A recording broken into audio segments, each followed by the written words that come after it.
এটা ছিল পিকনিকের দিন, আর আমি যাব না যাব না করে করে বেরিয়ে পড়েছিলাম। তখন প্রায় বাজে 12টা। আর তারপরে আমি চলে গিয়েছিলাম কেল্লার মাঠ, ডায়মন্ড হারবারের। আর এখানে দেখো সুন্দর সুন্দর পুতুলগুলো বিক্রি হচ্ছিল, খুব সুন্দর। আর আমাদের পিকনিক স্পটটা ছিল কেল্লার মাঠে।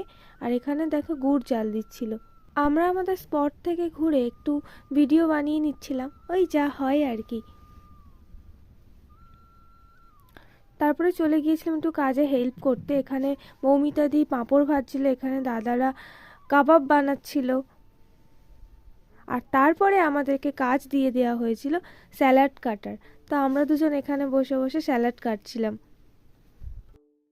আর এটা ছিল আমার এই বছরের প্রথম পিকনিক বলতে পারো। আর এখানে সব থেকে ছোট বলতে আমরা দুজন, আর আমার থেকেও ছোট বলতে আমার পাশের জনটা, ঠিক আছে। তো আমাদেরকে এই জন্য বেশি কাজ হয়তো করতে হয়নি, আমাদেরকে কেউ কাজ করায়নি। আর দেখো আশপাশটা কি সুন্দর, নদীর ধার বলে কথা, সুন্দর তো হবেই। হাই করে দাও। তারপরে আমরা নিয়ে বসে গিয়েছিলাম কাবাব আর মাছের পকোড়া। কাবাব আর চিকেন পকোড়া সাঁটিয়ে আমরা চলে গিয়েছিলাম একটু ঘুরতে। আর দেখো এখানে চারিদিকে সবাই গুড় জাল দিচ্ছে, কি সুন্দর। আর স্মেল যা আসছিল না, মানে মনে হয় গিয়ে খেয়ে নিই। আর আমরা একটু ঘুরতে বেরিয়েছিলাম ওই কেল্লার যে ভাঙা ধ্বংসাবশেষগুলোর পড়ে রয়েছে ওই দিকটাতে।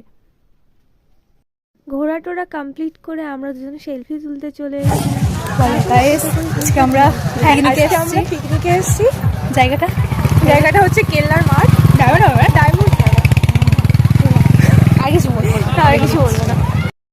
ওই দুজন সেম মেন্টালিটির পার্সন একসাথে পড়লে যা হয় আর কি। আর এই আসলে ভিডিও ক্লিপগুলো ঠিকভাবে নেওয়া হয়ে ওঠেনি। যাই হোক, এখানে সবাই ব্যস্ত ছিল যে যার কাজে। আর তারপরে আমরা খেতে বসে গিয়েছিলাম। মেনুর ক্লিপ আর নেওয়া হয়নি। That's it for today. দেখা হচ্ছে অন্য কোনো ভিডিওতে। Thank you for watching. আর মোস্ট ইন্টারেস্টিং পার্ট হচ্ছে এটা।